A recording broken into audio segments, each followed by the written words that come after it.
Kjo ishte Katy Perry nëse nuk e dalluat, me këngën e saj më tre, Bon Appetit. Njësoj jeni, vetëm sa ajo ka flokë të shkruta bjond, ti vazhdon bele të Mos më gjyra zhidon. jote. Jo, nuk ka nej problem, nëse do të bëj si Katy. Ishte një koment në internet për Katy Perry, thoshte ai që e ka djalli që kishte pushtuar Miley Cyrus e la Miley dhe ka kapur Katy se janë fiks një identik. Po Katy Perry ishte me ju bëft mirë, ndërsa në Kosovë kanë zgjedhur të votojnë. Të zgjedhin qeverisjen e ardhshme, edhe t'i bëjnë mirë për atë që kanë zgjedhur, se nga ana tjetër s'do duhet ankohen për një pjesë të mirë. Megjithëse demokracia kështu është, nëse ka gjë që s'shkon ankoni dhe hapni krahun. Kosovë duket se zgjedhjet po shkojnë me gati 90% të votave të numëruara deri më tani. Krau i luftës edhe Ramush Haradinaj me gjas do të jetë kryeministri i ardhshëm i vendit. Po lidhemi tani me kolegun ton i cili ka ndjek zgjedhjet në Kosovë, Thimi Samarxhiu. Mirëmëngjes Thimi. Mirëmëngjes. Mirëmëngjes Eno, mirëmëngjes Isli. Tani 90% duket se është punë e kryer, që do të thotë se idetë janë shumë qarta. Po, Eno, në fakt letimi që pati një trend që kur vajti rreth 50% votave numëruara u duk qartë kush do jetë krau fitues dhe kush do jetë opozita. Por ky rezultat në fakt ende nuk për shkak se është 91% pritet rezultati sakt për të përcaktuar numrin eksakt të mandateve dhe më pas cili do jetë konfigurimi i qeverisë së re të Kosovës dhe sa vende do ketë secila parti në parlamentin e ardhshëm. Mbrëm fakt deri vonë Eno dhe Isli është festuar në sheshin pas krave të mi, por dhe në sheshin Zahir Pajaziti pak metra mandej, ku vetë vendosje festonte sepse ajo ka dalë forca 2 deri më tani, por çfarë nuk kuptohet që është parti e parë, pasi PDK, AK dhe Nisma janë koalicionat, janë parët, pra për vetë vendosën kjo quhet një fitore shumë e madhe, ndërkohë që nga ana saj PAN, koalicioni PAN, siç është bërë, siç një tashmë, ata festonin dhe jepnin premtime që do vazhdojnë rrugën drejt për përmirësimin e ekonomisë Kosovës, rrugën e integrimit dhe gjitha premtimet që ata kanë bërë në fushat. Në fakt ishte parashikuar të nisë rreth orës 22:30 të dy mitingjit, por ka nisur diku pas mesnate me fishek zjarre dhe muzikë deri rreth orës 2 të mëngjesit. Okej. Do më thënë, për aq kohë sa festohet, gjërat i kanë qarta. Ama unë besoj që pjesa më e madhe atyre cilët kanë kërkuar që Ramush Haradinaj të bëhet kryeministër, për te i faktit që kanë dashur një rotacion politik, kërkojnë tani t'i japin edhe një qasje të re e vendit. Çfarë ajri thithet në Kosovë këtë mëngjes? A mendojnë që Kosova, fjala vjen për shembull, ka disa prioritete që nga negocimi i kufive deri tek heqja vizave? Po, në fakt, le themi, prioriteti kryesor është demarkacioni me malin e zi, e cila detyrimisht sjell dhe heqjen e vizave për qytetarët e Kosovës, sepse ajo ka mbetur peng deri më tashmë.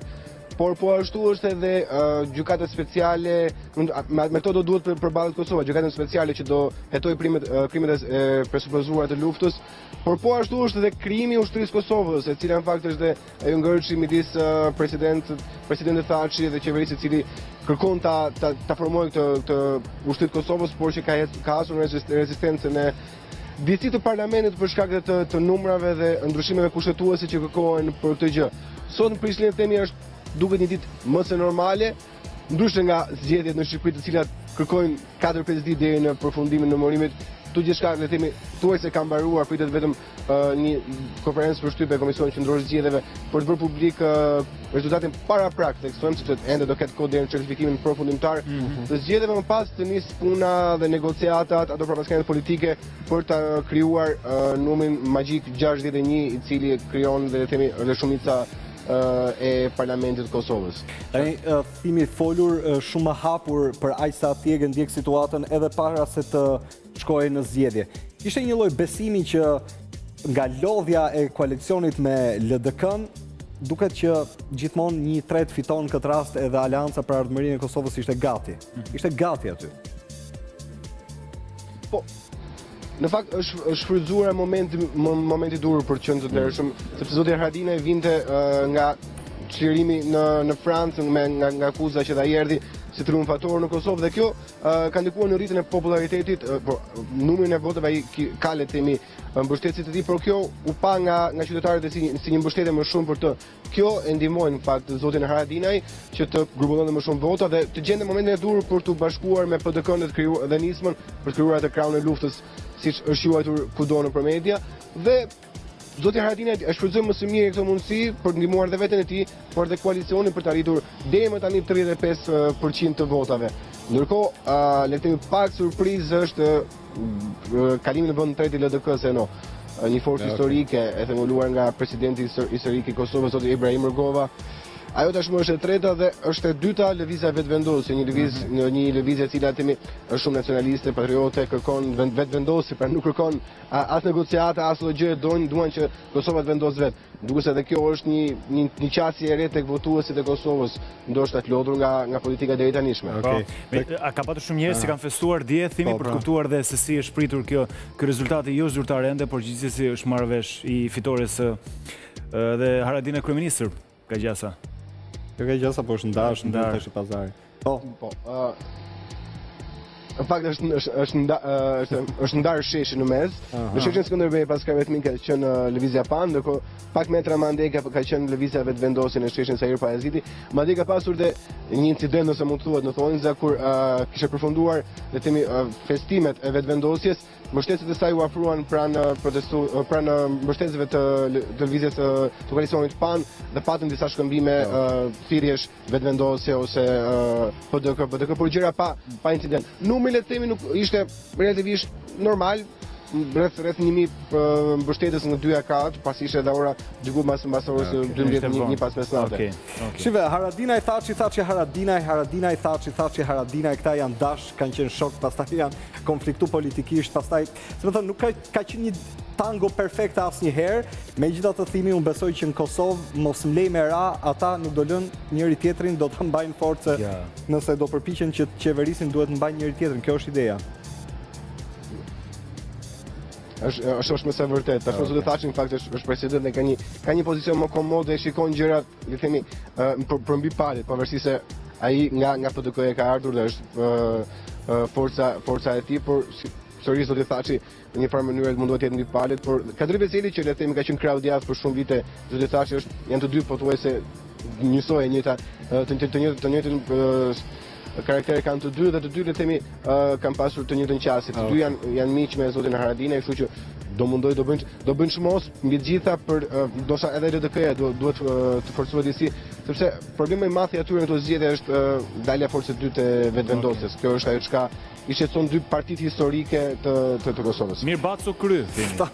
Ata e kryejnë Kosovë, kemi ne tonën tani, kemi ne lojën tonë, finalen tonë në datë 25. Po Thimi thuaj. E fundit.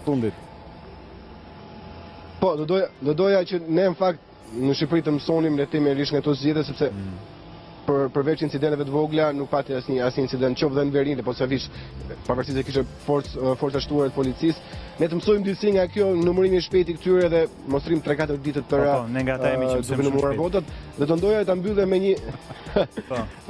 me një batutë të ish kancelarit të Austrisë, Rohan, i cili në besova pak javë më parë, i cili për Kosovën tha nuk dua të dëgjoj më për zgjedhje në 4 vitet e ardhshme. Të shpresojmë mos të kemi më zgjedhje në Kosovë dhe gjithçka të shkojë mirë. Në rrethanat e një konteksti dashurie, kjo mos mle me ra funksionon. Po pse vetëm kaq, edhe në politikë, siç na tha Thimi, funksionon për 4 vitet e ardhshme në Kosovë. Kjo është besa me Elin mos mle me ra. Mos mlemëra ishte goli i Besës për këtë verë, një ndër këngët më të mira që po dëgjojmë aktualisht dhe që do na shoqërojë në verë, por ju e dini që golat që kanë entuziazmuar akoma më shumë shqiptarët ishin golat e Sadikut, i cili rikthehet protagonist në ndeshjet. Izraeli një fitore që nuk është sa na prisë mendje shumë, mirëmëngjes Endi. Mirëmëngjes. Atë historike nuk mund ta themi gjithatë një fitore shumë e rëndësishme, ndoshta rivali jon në gjithë grup të këtyre eliminatorëve është pikërisht Izraeli dhe ajo humbje, siç tha dhe Debjazi gjatë gjithë ndeshjeve që kemi zhvilluar, janë pikët që kemi lënë me Izraelin në shtëpi. Dhe nëse na duhet të ta shpëtonim në një farë mënyre këtë presion që na kishte mbërthyer, kishim 5 humbje. Gjesti i Mavrajt se çfarë është Sadiku të fal. Gjesti Sadiku se çfarë është duke bërë me barin. Kush shef vazhdimisht në Instagram, është një kasap me kyçin kështu dhe fillon dhe kputi mendo shkuli barin e fushës. Për ta bërë këtë gjë. Për treguar që do ose lën një shenjë për të lënë një shenjë që mu këtu ju kriposim. Kemi pasardhësit e turqve. Jo, mos e hyj kështu ka, po që këtu ju kriposim. Që do thotë thel që ne ja morëm në shtëpi atë që duhet pa diskutim që t'na kthehi. Patjetër, nuk na beson të askush, kam përshtypjen që askush kompanitë bastre, jo. Sepse një moment, koeficient jepnin për fitoren e Izraelit e sigurt. Edhe barazimin e kishin me koeficient gati mediokër fare. Sigurisht sepse nisur nga rezultati që ka patur në ndeshjen e përballjen direkt këtu në Shqipëri, nisur nga situata që po kalonte përfaqësuesja jonë, sepse për llogaritjet e koeficientëve janë më shumë për llogaritje aritmetike sesa reale, nuk është se bëhet një analizë saktë, thjesht shihen në ndeshjet e tuaria se cilës skuadër në momentet e fundit. Ku ai kishte atë dufin për të shprehur ndaj gjithë kritikave që ka patur këtë periudhë, por që nëse Debiazi është momente për t'u larguar, ndoshta dhe ky është një moment për t'u larguar gjithsesi, sepse është një moment shumë i mirë për të dhe sa për treguar që ka luajtur një rol shumë të rëndësishëm në historinë e futbollit shqiptar me europianin, por dhe me një grup relativisht mirë. Kam përshtypjen që do të jetë shumë e vështirë për të rinovuar kontrata e tij, por nëse do të largohet këtë verë ku është dhe merkato më e hapur dhe ai ka më shumë oferta për të larguar, për të filluar një aventurë të re, apo do të largohet në fundin e edicionit që do thotë rreth fundit të vitit, mbetet për t'u parë, por gjithsesi është një goditje që i ka dhënë gjithëve në një farë mënyrë që kritikuan për gjërat që nuk shkuan në momentet e fundit. Megjithatë, siç i thot kryeministri Xhani Hoxhan, puna është që do vi një moment gjithë secili do shohë rrugën e vet. Dhe për ai sa ti po thua që ai ka një projekcion për a është duke punuar për kuotat e veta personale në këtë rast? Dakord për Shqipërinë, po është duke punuar dhe për kuotat e veta personale, pra kjo punë ka dhe aspektin personal, pa diskutim siç punojnë lojtarët për skuadrën, por gjithsesi kanë dhe vlerat e tyre individuale që marrin, qoftë Sadiku për shembull është një nga personazhet më të laguar dhe të media spanjolle këtë ditë, duke qenë se ne jemi pjesë në grup me Spanjën, me Italinë, çka do thotë që është një lloj tregu tjetër dhe ku kalon lakimi i emrave të lojtarëve. Sigurisht Debiazi është shumë i njohur se sa lojtarët tanë, është një ekspert futbolli në vendin e tij, është një trajner karriere edhe pse jo me skuadra shumë dhaje, por që gjithsesi në një farë mënyrë Debiazi ka deklaruar se është kursyer në aspektin personal gjatë pas përfundimit të europianit, duke preferuar të vazhdojë me Shqipërinë sesa të zgjedhë alternativa tjera. Megjithatë, ai synim që ka patur Debiazi është që të vazhdojë të ketë një përfaqësuese më shumë se sa një skuadër, një klub, pra që do të jetë një punë e përditshme, me sa kuptohet. Ti ka ardhur në programin një bluz që thotë në mashtruesit e hajdutët? Rastësisht apo? E mendove shumë kur e veshin mëngjes. Ska lidhje me kundërshtarët tanë. Një moment. Ka lidhje me botën e futbollit. Ka sa dush mashtrues dhe hajdut në botën e futbollit. Me jetën përgjithësisht nuk është se ka vetëm futboll. Ja, Endi. Me që në këtë baçën e futbollit, qëndrojmë pak tek kjo pjesa e diskutimeve. Vazhdimisht flitet që do të ketë një pasues Debiazi dhe duke mbetur tek pasues Debiazit janë qarkulluar shumë emra. Ne do donim që Debiazi ta linte vetë pasardhësin, po ai iku te Lugano shumë shpejt. Nuk besoj që pasuesi Debiazit mund të ishte Tramezani. Për çfarë arsye? A nuk mendon që kanë dashur shumë Federatën Shqiptare të Futbollit Tramezanin që të rrinte? Jo, sigurisht që kanë dashur të rrinte, por Tramezani nuk mund të ishte një pasardhës i Debiazit, sepse Tramezani është i projektuar për të qenë një trajner i dytë, apo për të qenë një përgatitës i skuadrës, ndryshe nga trajnerët e parë. Trajnerët e parë janë, sidomos të futbollit modern të viteve të fundit, janë më tepër motivator dhe gjithë ajo që ka bërë Debiazi në këto 2 javë nga humbja e Luksemburgut tek fitoria në Izrael është thjesht motivimi i skuadrës, se po tjetër lojtar ishin. Kështu që Debiazi di ta bëj shumë mirë këtë pjesë, motivatorin, nga ana tjetër Tramezani kishte të mirat e tij për sa i përket aspektit përgatitjes skuadrës nga ana fizike, taktike dhe sportive, kështu që ishte një dyshe shumë e mirë, por që besoj që trajneri i pasardhës është shumë larg për momentin dhe në një moment të tillë fitore dhe suksesit e Debiazit ndoshta është disi vështirë të flasësh për një pasardhës, por që sigurisht do të jetë një pasardhës dhe ndoshta prap i huaj. Po kjo është analiza jote Endi, se ta dëgjoj Tramezani, për shembull do thoshte Cozadeto quel Tufa. Hey Tufo. Jo, nuk është e tillë, kam përshtypjen që Tramezanin e njohin gjithë, është një personazh shumë i njohur dhe në Itali, nuk është se e nxorëm ne si zvendësin e Debiazit, por gjithë karrierës tij një rol të tillë ka luajtur dhe me sa duket duhet qenë se e bën shumë mirë.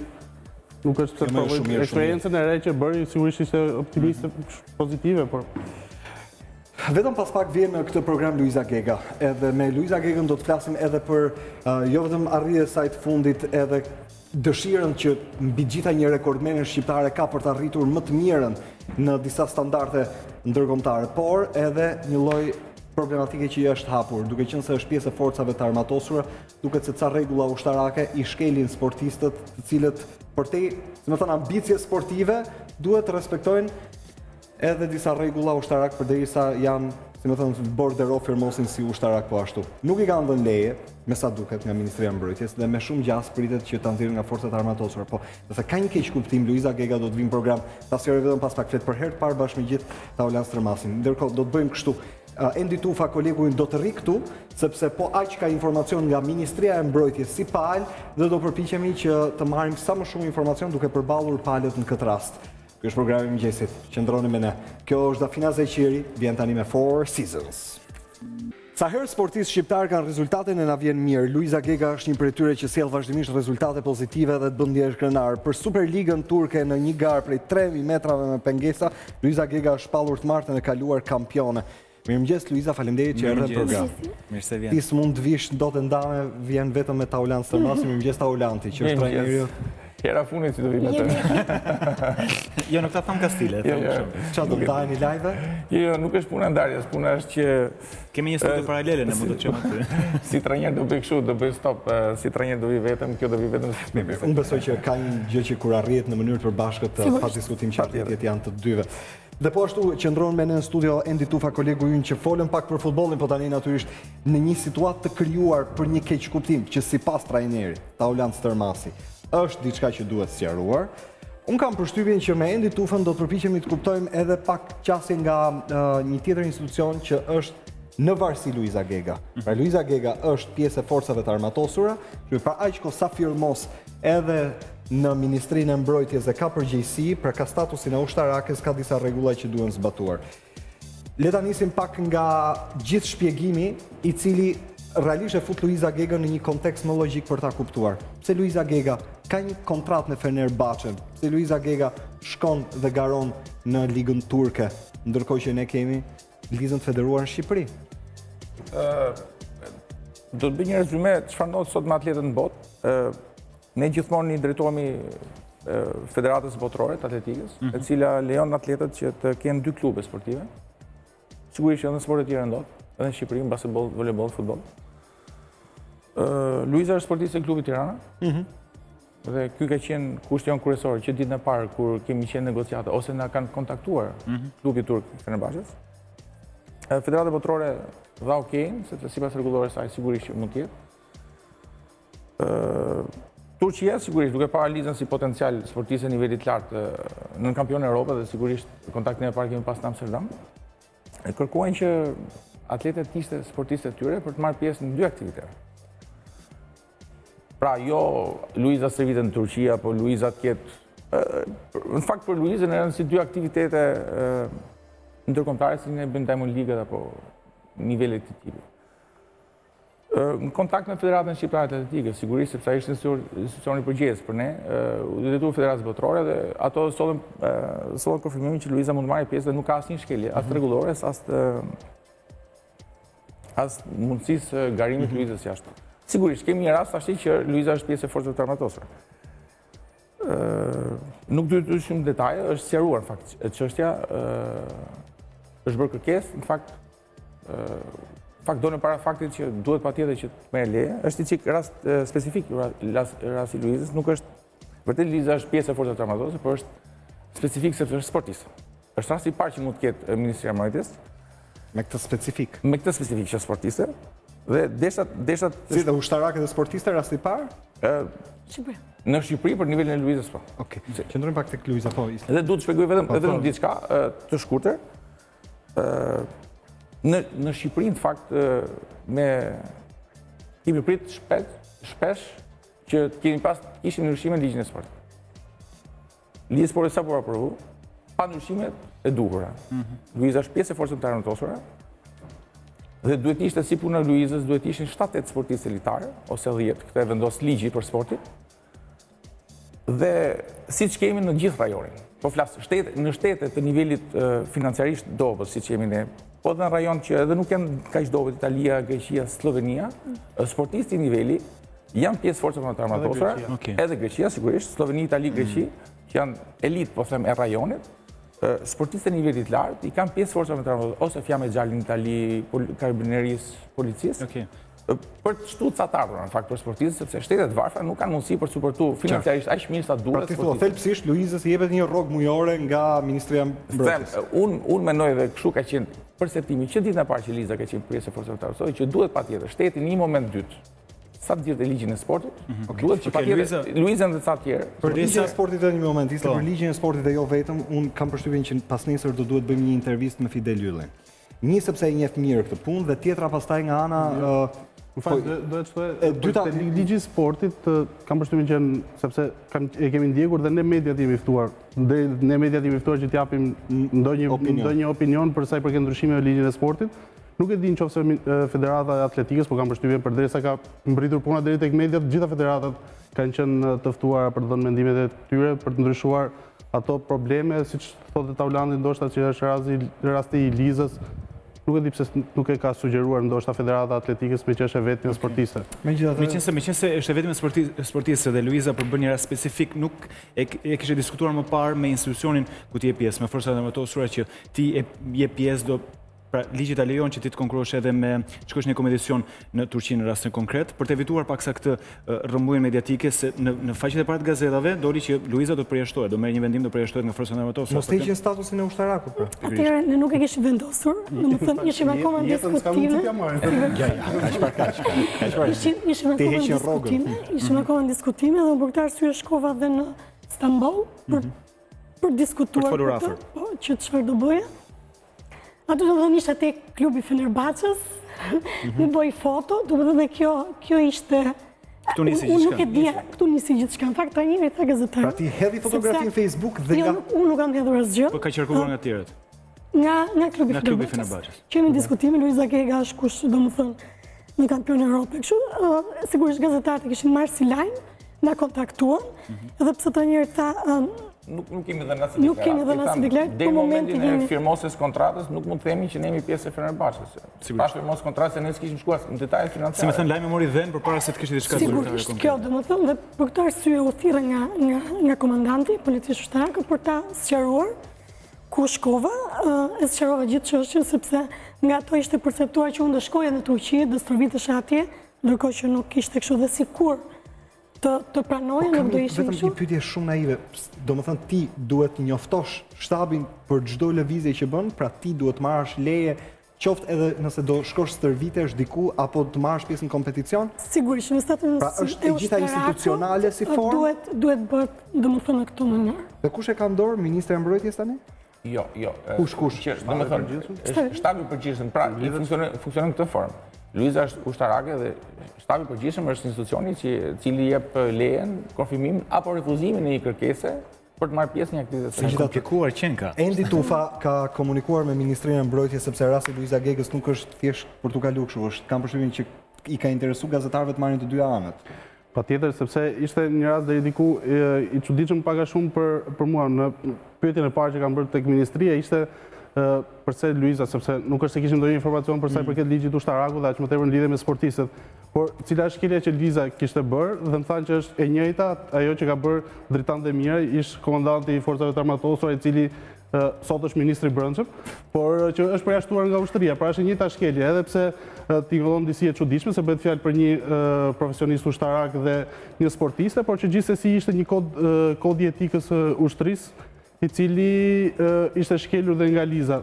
Paktën kështu më njoftuan dhe sipas ministrisë Liza thanë për çdo lëvizje që bën jashtë shtetit, ndoshta edhe për pushime duhet njoftohej që në këtë periudhë do t'u thojë jashtë shtetit.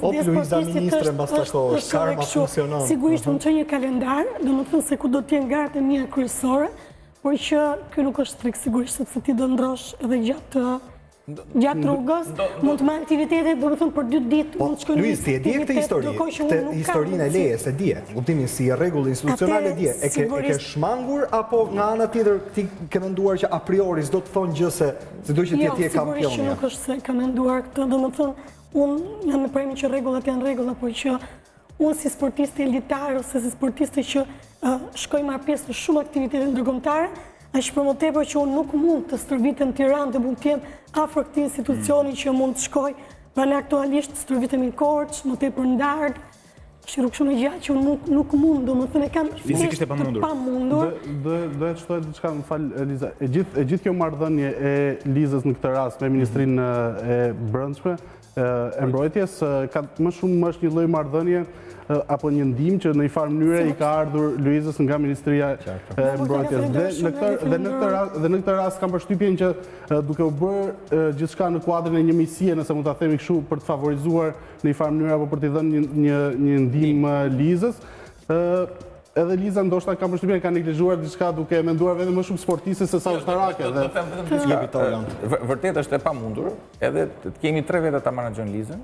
Në këtë rast mund ta menaxhoj sepse Liza është kaq e vështirë të menaxhosh një sportist në formën tash administrative. Nuk po flas më. Liza është pjesë e kontrolleve antidoping, është në top 10 e parë. Liza duhet të plotësojë formularin, gjithkohon duhet të jetë online, se ku është në çdo ditë të javës. Përveç saj, do të njoftoj patjetër institucionin sepse edhe nuk e ka bërë. Dhe është ushtarake. Liza ka bërë 2 kërkesa drejtuar shtabit përgjithshëm, që janë për rastin dhe është refuzuar. Që të ikin në Turqi. Po, është refuzuar. Pra, në kuptim, Taulan kënë ikë me kokën tuaj. Vetëm një gjota rëndë. Që mos të ngatrojmë të. Liza është sportiste. Nëse ti e njeh Lizën si ushtarake, atëherë na ke thirrë si pjesë forcave të armatosme. Liza është sportiste dhe objektivi kryesor. E para punës unë jam trajner dhe nuk flas dot asnjë gjë përveç sportit me Lizën. Liza do bëjë maksimumin për sport. Shkuar në një klub tjetër, për çdo sportist nivelit basketbol, futboll, është ngritje në karrierën sportive. Unë nuk mund ta loj. Dhe detyra ime si trajner, të çoj sportistin në nivelin më të lartë se çka qenë përpara. Jo të them sportistit stop, se ti ke ca detyrime për të tretat, ndërkohë angazhimi kryesor i Lizës 100% është sporti. Megjithatë, më fal, Taulan të ndërpres nga Ministria të paktën thonë që ndaj Lizës jemi treguar shumë bujar sepse nuk është se kemi penguar apo nuk është se kemi kërkuar të jetë pranishme në çdo aktivitet. Domethënë nuk është se e kemi trajtuar si ushtarake dhe në këtë rast është një rregull bazë që është rregull bazë i ushtrisë dhe ushtria sigurisht ligjet ushtarake në një shtet janë shumë të rëndësishme, nuk është. Fillova fjalimi fillonte. Ligji për sportin duhet të bënte rregullatorin në këtë rast. Sepse unë e di shumë mirë që Ministria e Mbrojtjes është para faktit që nuk ka çfarë të bëjë sipas rregullores saj, por dhe Liza si sportiste nuk ka çfarë të bëjë, sepse çfarë ndodhi ndi? Liza ka dëmtim për 5 ditë, ka një dëmtim vogël dhe ne kemi garë. Unë kam shkuar kalendarin te ushtria. Jam i detyruar të spostoj këtë garë për të shkuar një garë mas 8 ditësh ose mas 5 ditësh. A kam kohë fizike për të çuar dhe për të prit lejen ose unë do të bllokoj aktivitetet? Dhe aktiviteti sportiv ti e di si është. Me në këtë muaj ne kemi gjithë aktivitetet kryesore. Nëse unë se marrë përgjigje më rekse, të leje sportin atë ditë. Është me që fjala dhe më the pse e kemi thirrë, Luiza është thirrë si sportiste. Një moment, si sportiste, që i ka ndodhur një histori që duhet sqaruar publikisht. Faleminderit, Luiza, ishte në program.